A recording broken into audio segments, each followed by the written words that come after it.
Okay, this thing has been really disturbing for a long time, and I swear I have to share this with everybody. Why is it that all the time, any dance that come out, girls must shake their hands to it? Kelewu came out, we said we want to dance Kelewu. They started calling and shaking their hands to us. We don't want your hands. We don't want your hands. We want to see the dance. Stop shaking for us. Stop shaking for us. Azonto came out. Azonto, this is Azonto, not Azonto, not Azonto. That is not what we say you people should dance to.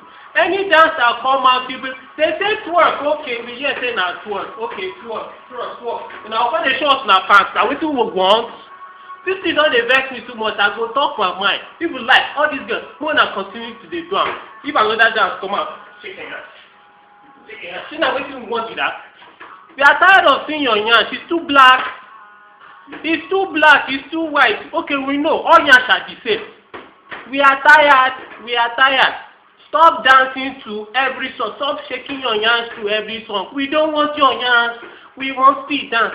We want still dance. And I'm sure every guy accepts with me. Thank you. Nonsense. Yeah,